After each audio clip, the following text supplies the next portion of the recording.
Hey guys, welcome back to the Corbin Report. Talking a lot of stuff today. Got some stats as usual, but not that much. It's mainly opinion based. Of course, it always is. This one is just a lot of my thoughts on the NFL draft, hockey playoffs, basketball playoffs, baseball and soccer regular season, and the NFL draft tonight as well, in case you guys did not know. And so, some news. There was some NFL news, however, though, before the draft that just happened the other day recently. Wide receiver Tyler Locket signs with the Tennessee Titans and pairs up with another wide receiver, Calvin Ridley. Both receivers, they are small and fast, and they know now the Titans have two household names over at receivers. And in Lockett's career, he's played 161 games. He's had 661 receptions for 8,594 yards and 61 touchdowns. He's known for his speedy down field presence, and I would even say his elusiveness to get downfield.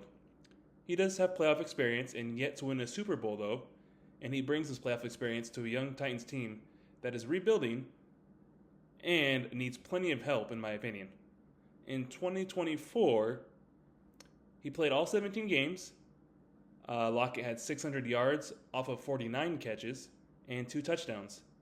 He struggled to find the end zone despite having plenty of receptions. With him leaving the Seahawks, now they only have one receiver in Jackson Smith and Jigba after signing quarterback Sam Darnold. Lockett should have stayed. Think he's going to Titans to show he wants to enjoy playing football. Of course, anyone wants to win a Super Bowl and playoffs. He did sign for 1 year, $4 million, with a max of $6 million, according to NFL.com, and also stats according to ProFootballReference.com. He should have stayed with Seattle, and they could have possibly made the playoffs. That's what I was thinking. And as mentioned, the NFL draft is tonight, Thursday, April 26th, and the Titans have the first overall pick, and they will most likely be taking a quarterback. Yes, Will Levis played last year, but they'll be looking to take probably another quarterback and someone, their franchise, if they're not going to go with Will Levis as their franchise. And a lot of strategies people do is take a quarterback, keep one they have, and then trade another one that's good. But I would say the one they would draft would be better than Levis. Levis is in the league, so he's good nonetheless, and be star caliber player quarterback. They did lose a defensive player earlier in Harold Landry to the New England Patriots. I think they should draft a defensive player as well and sign a household name player. They do have 3 to 4 household name players on defense, like Javondre Sweat and some other people. I looked it up on ESPN.com last night. This is one name I could remember. I believe Armani Hooker. It's another one.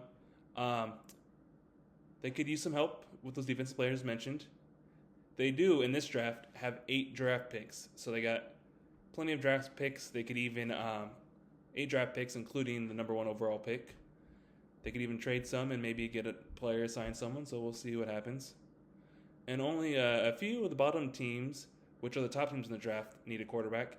Everyone else, NFL team, they need skill players to help complement their team. This draft, it's not going to be like a crazy draft. The first round will be crazy, not crazy as where all teams are rebuilding. Only a couple are, and then not everyone needs a quarterback. This draft will be helping about every team add to their current roster. So who's the next big move, or what is the next big move we will see happening in the NFL during or after the draft? Who's watching the NFL draft? Teams that made moves to make the playoffs and have a run, what will their strategy be? Is it to build and win now or later? And now we'll be going on to NBA. As I said, NFL had more stats. The rest of this is more opinion based. Of course, always opinion, but not a lot of stats in this one. Just a lot of my thoughts. Last night, the Rockets played the Warriors at home, and commentators were saying it's a physical series reminding them of the 80s and 90s, and I would actually agree. And they are also even saying you could call foul on just about every play. The big news is Jimmy Butler has a pelvis contusion, but another news is Jonathan Kuminga finally got to see the court after a while. And I do agree with the commentators on it being physical. The Warriors will be home for Game 3, and the series is evened up one apiece because they stole Game 1. And I would say it's a must win because this game could go 7. I don't know what I said originally. And the winner of this series will play the winner of the Lakers Timberwolves, which is another physical matchup. After all that, the Rockets only won by 15. And like I said, a lot of physicality and everything. And then, they said call a foul on every play. Makes it difficult to ref, and so they got to figure out which ones to call. Can the Grizzlies get one win, or the Thunder just rout them in Memphis?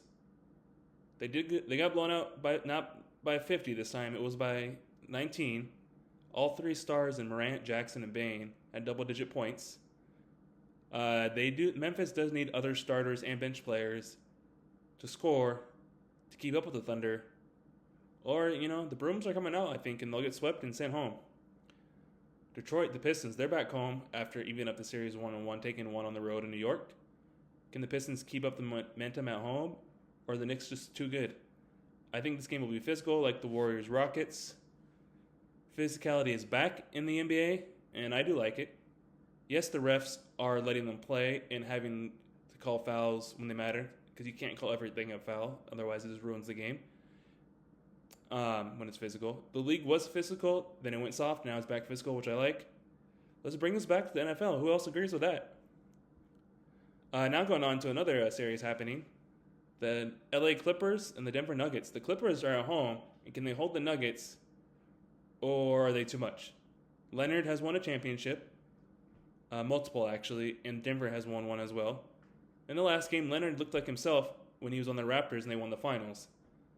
That's also what I heard a commentator say, and I agree, and a lot of the stuff I do agree with.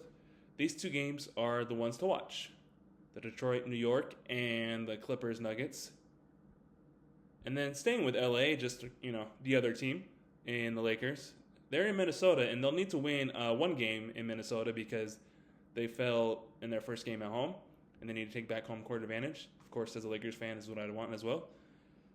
And this is after they handled business in the second game.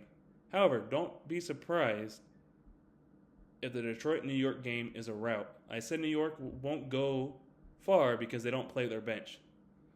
Also, when Miami does host Game 3, how will they fare in that game?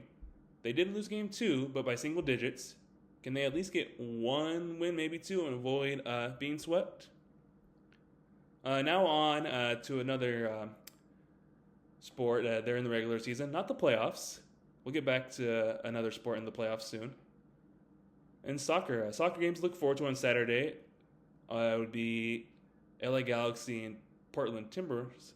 But of course, the main news story of the soccer season so far is the defending MLS champions have yet to get a win. For hockey, baseball, and soccer, I haven't paid attention, as in watching games a lot lately or the last couple years. And with soccer and baseball, I'm working on it, as it's the regular season, I can do that. When will the Galaxy get their first win? Does it come this week against Portland, or do they have to wait? Now going back to playoffs, going to NHL, if you don't know, that's hockey. And the cool thing about hockey is, for the 4 games tonight, you can actually see all of them on TV. So nice. NBA, NFL, do better. That's all I got to say, in a nice way.